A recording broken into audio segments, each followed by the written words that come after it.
ঠিক এ স্থানেই পার্কিং করা থাকতো প্রবাসী আব্দুস সোবহানের গাড়ি। আজ তিনিও নেই, তার গাড়িও নেই। কি এমন ঘটেছে তার সাথে? জানলে আপনার চোখও অশ্রুসিক্ত হবে। 2018 সালের মে মাসে জীবিকার তাগিদে সৌদি আরব পাড়ি দিয়েছিলেন আব্দুস সোবহান।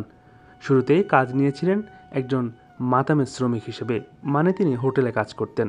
সপ্তাহে 7 দিনের ডিউটি, সারাদিন দাঁড়িয়ে কাজ, বসারও সুযোগ নেই। শরীর সইতে চাইতো না, কিন্তু দমে যাননি তিনি। দিনরাত কষ্ট করে খেয়ে না খেয়ে কিছু টাকা জমিয়ে পুরনো একটি গাড়ি কিনে নিলেন। এরপর শুরু করলেন ভাড়ায় গাড়ি চালানো। ক্রমশ মানুষের কাছে পরিচিত হয়ে উঠলেন সোবহান। কেউ কোথাও যেতে চাইলে তার ডাক পড়ত। একসময় মনে হলো আশা হয়তো ফুটতে শুরু করেছে। কষ্টের অন্ধকার পেরিয়ে এবার সুখের আলো দেখতে পাবেন তিনি। কিন্তু নিয়তির যেন তাকে স্বস্তি দিতে চাচ্ছে না। হঠাৎ মারা গেল তার বাবা। বাবার শোকে ডুবে থাকা অবস্থায় অসুস্থ হয়ে পড়লেন মা। গেল কয়েক মাস আগে দেশে ছুটি কাটাতে গিয়ে মায়ের শেষ ইচ্ছে পূরণ করলেন। তাদের ঘরের কাজ হাতে নিলেন। ঘর হলো, কিন্তু শেষ হলো জমানো সব টাকা। বরং রইল ঋণের পাহাড়। সে ঋণ শোধ আর সংসার চালানোর তাগিদে আবার সৌদি ফিরলেন সোবহান। প্রতিদিন 16 ঘন্টা খেটে যাচ্ছিলেন শুধু সংসার বাঁচানোর জন্য। কিন্তু সৎ মানুষের ঘাম আর পরিশ্রম নিয়তিকে ছুঁতে পারেনি। গেল সপ্তাহে সোবহানকে গাড়িসহ অপহরণ করে নিয়ে যায় একদল অপরাধী। ভেবে কষ্ট হয় জানেন, তাদের মধ্যেও আছে বাংলাদেশিরা।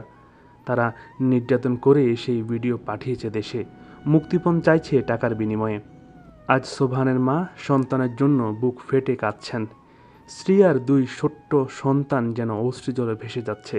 সংসারের একমাত্র ভরসা মানুষটি যখন দুষ্ট চক্রের হাতে বন্দী, তখন তাদের চারপাশে দাঁড়ানোর মতো কেউ নেই। প্রশ্ন জাগে, কিছু টাকার লোভে কীভাবে মানুষ এতটা নিচে নামতে পারে? প্রবাসীদের ঘাম জড়ানো জীবনের বিনিময়ে সুখের সংসার গড়ে ওঠার কথা, অথচ কিছু অমানুষ সেই জীবনকেই ধ্বংস করে দিচ্ছে। ঘৃণা ভরে বলি, যারা এই ঘৃণ্য কাজগুলো করছে তারা আসল মানুষ নামের কলঙ্ক। পরিশ্রমী ভাইদের রক্ত ঘামে ভিজে থাকা রুটির উপর তারা দাঁত বসাতে চাচ্ছে। এরা কেবলই প্রবাসীদের নয়, গোটা জাতির মুখমণ্ডলে কালিমা লিপ্ত করছে। তোমাদের জন্য আজ অসহায় মা সন্তানের কান্না থামাতে পারছে না। নিরীহ স্ত্রী আর শিশুদের ভবিষ্যৎ অন্ধকারে তলিয়ে যাচ্ছে। হে অমানুষেরা, তোমাদের বিবেক যদি এক ফোঁটা থেকেও থাকে, তবে আর কখনো এমন কাজের কাছেও যেও না। কারণ প্রবাসীদের চোখের পানি আর অসহায় শিশুর অভিশাপের ভার একদিন তোমাদের বুকেই চেপে ধরবে।